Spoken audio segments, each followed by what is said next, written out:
welcome to the Warp. This is the second of 3 videos about the aliens from Cosmic Dominion, the 5th expansion for Cosmic, of which I'm one of the designers. This video is going to focus on the Yellow Alert aliens, what I think of them, and what they do.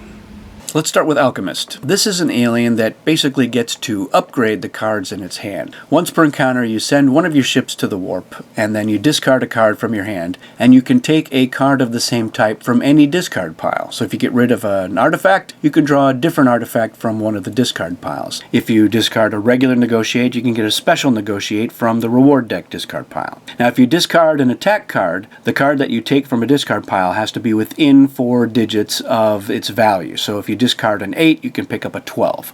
This does let you get better cards than what you have in your hand, or give you the option to find a better card if somebody plays one, and which is a nice ability. The trade-off of having to send one of your ships to the warp is a pretty small price to pay in order to get better cards. If you start with an 8, you go from 8 to 12 with one ship, 12 to 16 with a second ship, and then you can get up to a 20 with a third ship, which is a much better card. You can even get to the 23, but that's about as high as you can get. Angler is next, and this is an alien that gets to play Go Fish. When you're a main player, before the cards are selected, you can ask any player on the opposing side if they have a specific card, like an Attack 12, a regular Negotiate, the Virus, Flare, etc. And if that player has the card, they have to give it to you. Otherwise, you draw a card from the top of the deck. And if you draw the card that you ask for, then you get to use your power a second time during that encounter. So this is very useful. It's always good to get cards. They're a great resource. And if you have a situation where you have knowledge about somebody's hand, like they took cards from you as compensation, or there's another way that information is going around, you can get those cards, especially with flares, because you know that somebody has a flare after they've played it one time and put it back into their hand. So Angler is a very useful alien to have. Bride is a very funny alien to play. It gets to marry other players. So when you've married another player, they put one of their ships on your sheet as a sort of token to represent the bond of matrimony. And then at any point, you and your spouse can ally with each other without being invited. You can also show each other cards from your hands, and once per encounter, you can have an exchange of one card. This is very useful for positioning yourself towards the win, because the other part of Bride is that you can divorce your spouse at any time, and you get to take half of their cards from their hand, rounded down, and put them into your own hand as sort of alimony. They get their ship back, but at that point the damage is done. So if you have positioned yourself with an ally by taking advantage of them, you can then try to go for the solo win by taking half of their cards. Daredevil is a really interesting alien because it's looking to win by only a little bit. So as a main player or ally, after encounter cards are revealed and you're doing up all the tallying of totals and trying to figure out who has won, if Daredevil is winning by 4 or less, then Daredevil and everyone on his side gets rewards for winning the encounter by only a small amount. But the other thing Daredevil can do is if he's winning by a lot, he can use his power to discard an attack card from his hand that's valued from 1 to 8 and subtract that amount from his total. So this makes for some really interesting situations where you are cutting it very close to win, and then the reinforcements really go into effect. And the other interesting thing about reinforcements that rarely ever comes up is that you can play a reinforcement on the opposing side. So you may be winning by 6, and then you play a +2 on the opposing side in order to win by only 4. Now there are some soft advantages to Daredevil as well. One, of course, is you can always discard an attack card from 1 to 8 and get rid of it. The other thing is that it's very attractive to be an ally with Daredevil, or to have him as an ally, so you're able to attract allies even though you might not want to let them get those rewards. So it's a little bit of a trade-off there, but it's a very interesting alien to play. Diplomat is an alien that's been around since the Eon days. This one is slightly different. The way it works is it's creating deal situations, but when not a main player. So when 2 other players are in an encounter and at least one attack card has been revealed in the encounter, if Diplomat has a negotiate in his hand, he can discard it and create a 3-way deal. Then those 3 players have 2 minutes to attempt to make a deal where the normal rules of deals would apply. So it's really nice to be able to get in on some action, especially if you're holding some negotiate cards, but it's not too intrusive because you are limited to being able to use your power by having a negotiate card in your hand. And when I play Diplomat, I do try to get people to give me their negotiate cards as part of that 3-way deal, just so I've got the flexibility to use my power whenever I want. Engineer is an alien that makes use of the technology deck. It's the only alien that that does that, even in a game where the technology deck is not being used otherwise. So when you're a main player and you lose an encounter, you draw 2 cards from the tech deck and choose one to place on your sheet face down. And then you can research it normally like you would with any tech, with the added ability of using any of your ships in the warp to count towards its research cost. So that lets you complete technologies much more quickly, because if you've lost an encounter, you probably have some ships in the warp already. So it is nice to be able to get a little extra something for losing, and you could even pick up a technology that will be especially useful throughout the game. Explorer is an alien that gets to use 4 planets of a color that's not being used, puts them on their sheet. And then as the offense, when you're pointing the hyperspace gate at a planet in the defensive system, you can choose to take one of your planets from your sheet and place it in that player's system, and then reposition the gate to that empty planet. Now this planet counts as a home planet for that player, and they have to defend it normally, but they don't have any ships there, so they don't really have anything to lose, which makes it much easier for Explorer to land on those planets, even without allies. And you might not want allies, because each of those discovered planets is going to add to your total as a main player or ally, and the amount added depends on whether or not you're on that colony alone. So you get to add 1 for each planet if you don't have a colony there, 2 if you're sharing a colony there, and you add 4 if you're on that planet by yourself. So as the game goes on, Explorer can become more and more powerful. Host is an alien that gets to use the unused flare deck. So Host always is going to have 3 flares from that deck face down on its sheet, and can play them as if those cards were in their hand. Each flare on the sheet is a one-shot flare, even if normally it isn't, so it gets discarded, which means you're going to be adding a lot of flares to the regular discard pile. The other thing is that at the start of any turn, you can get rid of up to all of the flares on your sheet and replace them with new flares until you get some that you really know that you're going to be able to use.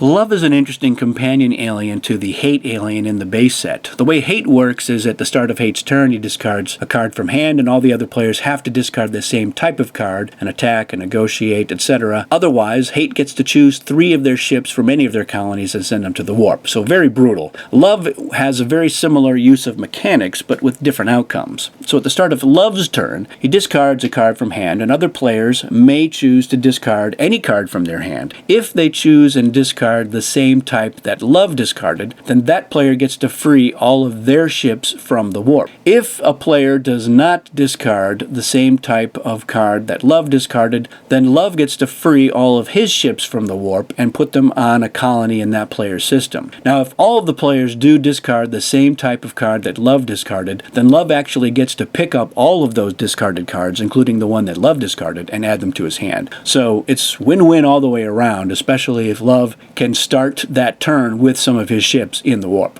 Muckraker is a very peculiar alien that really turns some of the game's mechanics on its ear. The way it works is when you're a main player or an ally, at the start of the resolution phase, you use your power and you discard a card from a hand and accuse any or all of the winning allies of subversive intent. Now, each accused ally can bribe you to cancel your accusation by giving you any non-encounter card from their hand or a card of the same type as the one you discarded. And like Hate, an attack card has to have a higher value than the card that you discarded, if that's what you discarded. Now, accused allies who cannot or do not bribe you have to return their ships to their colonies, and they gain nothing for having been on the winning side of the encounter. Now, when Muckraker is an ally and their side wins, the main player on that side can exempt any or all allies from the effects of Muckraker's power. So it's a nice little fail-safe there, but a lot of times that main player is like, you know what, Muckraker, why don't we use your power and keep player X from getting anything from having winning? So it's a really interesting alien that kind of plays around with the normal ways that the encounters can resolve. Pirate is a different version from the old Lucre alien Pirate. The way Pirate works now is as the offense or an ally. If that side wins the encounter, Pirate can capture one or more ships from the losing side and put them on their sheet. But for each ship that Pirate wants to capture, Pirate has to return one of his ships that was in the encounter to his other colonies, and they do not gain rewards or get to land on the planet. During any regroup, Pirate can send up to 4 ships that were captured to the warp and receive an equal number of rewards. The other thing that Pirate can do is during any regroup phase, they can negotiate the release of any or all ships to a player back to the colonies in exchange for anything that that player can give them in a deal, such as cards from their hand or a new colony. So Pirate has a lot of flexibility. If you can capture some ships, it's really good to hold on to those hostages. When you need a reward card, you can get one, or you can try to find yourself in a nice deal situation. Quartermaster is an alien that really shines in a game with more players, especially if one or more of the reward decks is in play. And the way it works is when players would receive rewards, Quartermaster intervenes and does the deliveries. Players announce how many of each type of reward they want, and if they want ships out of the warp, then Quartermaster gets to decide where those ships go to. It has to still be to that player's colonies, but Quartermaster decides which colonies they go to.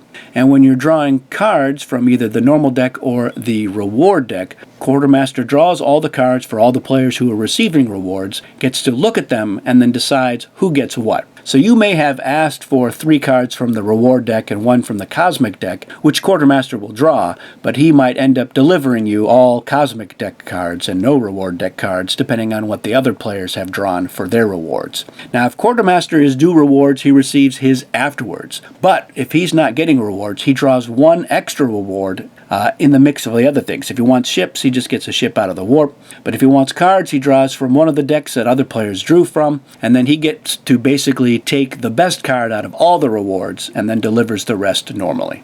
Tourist is an alien that gets a special cruise liner token and can load up to 4 ships on the cruise liner token in its own system. And then basically when Destiny comes up, the tourist can move that cruise liner 1 system clockwise or counterclockwise, and if it's the defensive system and tourist does not have a colony in that system, they can disembark from the cruise liner and establish a colony. If they do not disembark, then they can take a card at random from that player's hand. And whenever a hazard warning comes up in the system, then tourist has to send one of their ships from the cruise liner to the warp, sort of like a bad night at sea.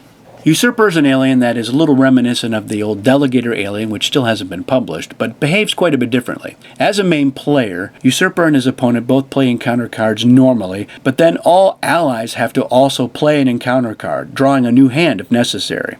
Usurper gets to look at all of the cards played by his side and choose which one he wants to reveal. And then Usurper can choose one of his opponent's allies' played cards without looking at them and choose to reveal that one instead of his opponent's card. So again, if you're in a situation where you know so-and-so does not have very good cards yet, and I'm opposing him, I'm definitely going to make that player reveal their encounter card. And likewise, if Usurper does not have a very good hand, his allies can usually bail him out. Voyager is an alien that can basically win the game with 1 fewer colony than the normal players, and that's because Voyager can put one of his own planets into the warp, and while it's in there, it counts as a foreign colony. The other thing that happens is, any other players who had colonies on that planet, when the planet is in the warp, those colonies do not count as foreign colonies at all. So it's a nice way to sort of screw over the other players and help yourself win a little more quickly. The other thing that you can do is at the start of your turn, you can swap out which of your home planets is in the warp. So if in the interim several players have established colonies on one of your home planets, you can say, well, let's put that one into the warp now and take the other one out. Yin Yang is the alien that can ally with both sides. But there's a little more to it than that. There's incentives to invite Yin Yang, and there's penalties if you don't invite Yin Yang. If you are allied with both sides as an ally, and the defense loses, for each ship you had allied with the offense, the defense gets to keep one of his or her ships on the planet instead of sending it to the warp. And when you're allied with both sides and the offense loses, for each ship that you had allied with the offense gets 1 reward. And then there's penalties. If you are not invited by a main player, you give that player one of your Yin Yang tokens. Now, each main player that has a Yin Yang token, when his or her opponent loses ships to the warp, that player loses an equal number of ships from their own colonies. So there's nice balance to Yin Yang, being able to ally with both sides, getting invited to both sides, and having a balance of somebody's going to lose or not have to lose, depending on how you are involved in that encounter. So there you have it. I think the Yellow Alert aliens in Cosmic Dominion are among the best. 2 of my favorites are Quartermaster and Bride, but I think a lot of the aliens really are not that complicated, even though they're Yellow Alert, and they do add a lot of interesting dynamics to the game, and that's why I like them a lot. The 3rd video will deal with the Red Alert aliens, so thanks for watching, and see you again soon.